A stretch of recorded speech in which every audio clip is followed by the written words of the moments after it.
मैं सचिन गौड़ आप सभी का अपने चैनल साई कोचिंग लाइव में स्वागत करता हूं। बच्चों आज फिर हम लोग पढ़ने वाले हैं बायोलॉजी के बारे में। और बायोलॉजी की बच्चों जो हम लोगों के द्वारा क्लास चलाई गई है, आज की जो क्लास है बच्चों, ये अध्याय नंबर आपका 7 होने वाला है। और 7वें अध्याय के अंदर हम बच्चों पढ़ने वाले हैं पाचन तंत्र के बारे में, मानव पाचन तंत्र के बारे में आज हम लोग पढ़ने वाले हैं। चलिए बच्चों शुरू करते हैं आज की अपनी क्लास। देखिएगा बच्चों, डिस्प्ले के ऊपर पहला क्वेश्चन आपका आ चुका है। मानव शरीर में कंठ को क्या कहा जाता है? मानव शरीर के अंदर जो आपका कंठ होता है, गला होता है, और उसको क्या कहा जाता है, यही यहाँ पर हम लोगों को बताना है। चलिए तेजी के साथ सभी बच्चे अब अपने आंसर सबमिट कराएंगे। पहले आप एक बार विकल्प को पढ़ेंगे। कंठ को क्या कहा जाता है बच्चों? अनुनाद तंत्र कहा जाता है, स्पंदन तंतु कहा जाता है, या फिर वॉइस बॉक्स कहा जाता है, या एक आपको दिया गया थायरोरिटेनॉइड कहा जाता है। आपके पास बच्चों कितने विकल्प हैं? 4 विकल्प हैं। तेजी के साथ सभी बच्चों को अपने राइट विकल्प का चयन कर लेना है। चलिए सभी बच्चे तेजी के साथ अपने अपने आंसर सबमिट कराएंगे। 3 से 4 सेकंड में सभी बच्चों को आप अपने आंसर सबमिट करा देने हैं। अरे भाई इतना टफ क्वेश्चन नहीं है। मानव शरीर में कंठ को क्या कहा जाता है? चलिए बात कर लेते हैं हम लोग यहाँ पर सही विकल्प की। आपको प्रत्येक क्वेश्चन के लिए लगभग 4 सेकंड का समय दिया गया था, वो आपका समय कंप्लीट हो चुका है। अब हम बात कर लेते हैं एकदम सही आंसर की। तो बच्चों यहाँ पर पहला विकल्प आपको दिया गया है अनुनादक तंतु, तो ये बच्चों आपका पूर्ण रूप से गलत है। एक आपको दिया गया स्पंदनशील तंतु, ये भी आपका गलत है। एक दिया गया थायरोरिटेनॉइड, तो ये भी बच्चों आपका पूर्ण रूप से गलत है। हमारा जो गला होता है, कंठ होता है, उसको वॉइस बॉक्स कहा जाता है, यानी कि सी विकल्प आपका यहाँ पर पूर्ण रूप से सही है। चलिए बात कर लेते हैं क्वेश्चन नंबर 2 की। निम्नलिखित में से कौन पाचन तंत्र का हिस्सा नहीं है? एक आपको दिया गया है यकृत, एक हृदय, एक आमाशय, और एक आपको दिया गया मुंह। अगर हम अपने पाचन तंत्र की बात करते हैं तो बच्चों पाचन तंत्र के 3 हिस्से यहाँ पर सही हैं। एक पार्ट ऐसा है जो पाचन तंत्र का हिस्सा नहीं है, वही आप लोगों को बता देना है। चलिए तेजी के साथ सभी बच्चे अपने अपने आंसर सबमिट कराएंगे। अरे भाई किसी भी विद्यार्थी को 4 सेकंड से ज़्यादा का समय नहीं लगाना है। अधिकतम 4 सेकंड के अंदर सभी बच्चों को आप अपने आंसर सबमिट करा देने हैं। चलिए बच्चों बात कर लेते हैं हम लोग यहाँ पर एकदम सही विकल्प की। तो बच्चों यहाँ पर ए आपको दिया गया है यकृत, ये भी आपका पूर्ण रूप से क्या है? गलत है। एक आपको दिया गया है आमाशय, ये भी आपका पूर्ण रूप से गलत है। मुख, ये भी आपका पूर्ण रूप से गलत है। इन तीनों के गलत होने का कारण बच्चों ये है, ये तीनों ही हमारे पाचन तंत्र के हिस्से हैं और हमको यहाँ पर बताना है जो पाचन तंत्र का हिस्सा नहीं है। तो इसलिए हम कह सकते हैं कि हृदय हमारे पाचन तंत्र का हिस्सा नहीं है। इसलिए बच्चों यहाँ पर आपका बी विकल्प सही हो जाता है। चलिए बात कर लेते हैं क्वेश्चन नंबर 3 की। चलिए क्वेश्चन नंबर 3 देखिएगा सभी बच्चे। डियोडेनम किसका भाग होता है? जो डियोडेनम होता है वो किसका भाग होता है? एक विकल्प आपको बच्चों दिया गया है छोटी आंत, एक आपको दिया गया है बड़ी आंत, एक सी बच्चों आपको दिया गया है पित्ताशय, और एक डी विकल्प आपको बच्चों दिया गया अंडाशय। डियोडेनम किसका भाग होता है? आपके पास बच्चों 4 विकल्प मौजूद है, छोटी आंत, बड़ी आंत, पित्ताशय और अंडाशय। चलिए तेजी के साथ सभी बच्चे प्रयास करेंगे कि आप लोगों का जो आंसर है वो 4 सेकंड में आ जाना चाहिए।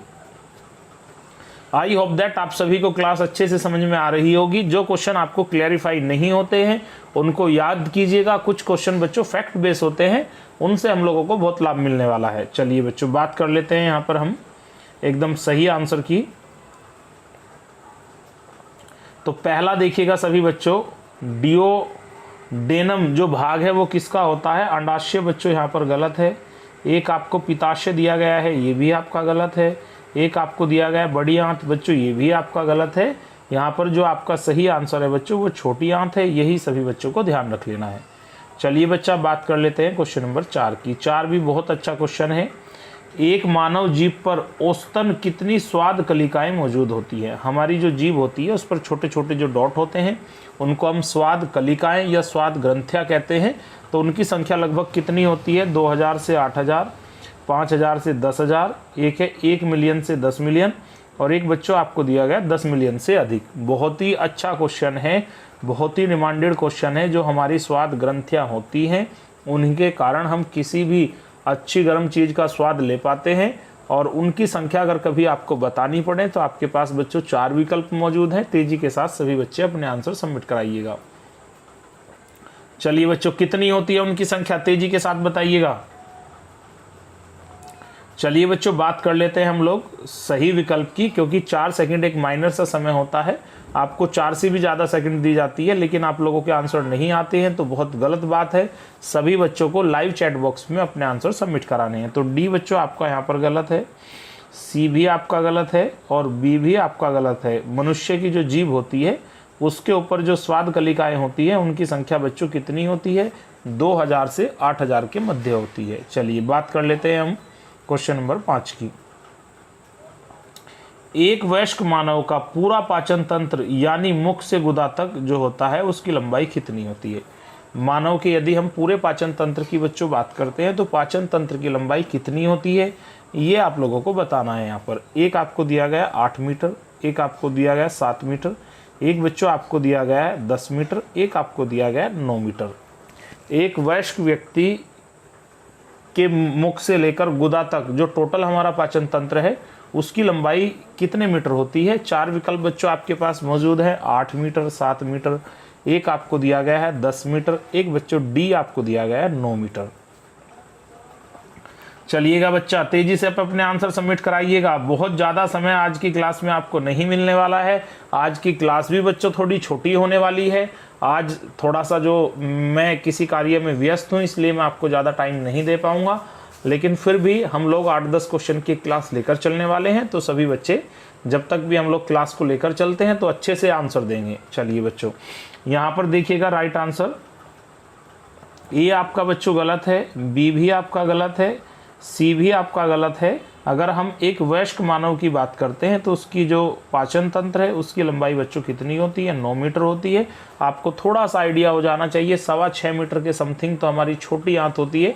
बाकी अदर हिस्से को भी यदि हम इंक्लूड कर लेते हैं तो लगभग टोटल जो लेंथ हो जाती है बच्चों वो आपकी 9 मीटर के समथिंग हो जाती है। चलिए बात कीजिएगा क्वेश्चन नंबर 6 की। भोजन के संबंध में इनमें से कौन सा कथन आपका असत्य है। अगर हम भोजन के संबंध में बात करते हैं तो बच्चों 3 कथन आपके जो है सत्य हैं, एक आपका असत्य है, वो आपको बताना है। यह एक अजैविक पदार्थ है, यह रासायनिक क्रियाएं देता है, ये एक जैविक पदार्थ है, एक आपको दिया गया है यह हमें ऊर्जा प्रदान करता है। तो भोजन के बारे में बच्चों 3 बात पूर्ण रूप से सत्य हैं। एक बात यहाँ पर ऐसी है जो ठीक नहीं है, सही नहीं है, वही आपको बता देनी है। भोजन के संबंध में निम्नलिखित में से कौन सा कथन आपका सत्य है वही आप लोगों को बताना है। चलिए तेजी के साथ सभी बच्चे अपने आंसर सबमिट कराएंगे। अब बच्चों हम बात कर लेते हैं एकदम सही विकल्प की। तो पहला विकल्प बच्चों यहाँ पर आपको दिया गया है, भोजन एक अजैविक पदार्थ है। भोजन एक अजैविक पदार्थ नहीं है। चलिए बच्चों बात करते हैं हम एक बार पुनः इसके राइट विकल्प की। तो भोजन हम लोगों को ऊर्जा देता है, ये बात आपकी पूर्ण रूप से सही है। भोजन एक जैविक पदार्थ है, ये भी सही है। भोजन एक रासायनिक क्रिया हमको देता है, ये भी आपका सही है। भोजन की अगर हम बच्चों बात करते हैं तो भोजन एक अजैविक पदार्थ नहीं है, यही आपका पूर्ण रूप से यहाँ पर क्या हो जाता है, गलत हो जाता है। बच्चों घर में थोड़ा सा इशू है, उसकी वजह से मैं आज की क्लास पूरी नहीं कर पाऊँगा। Thank you so much watching our video.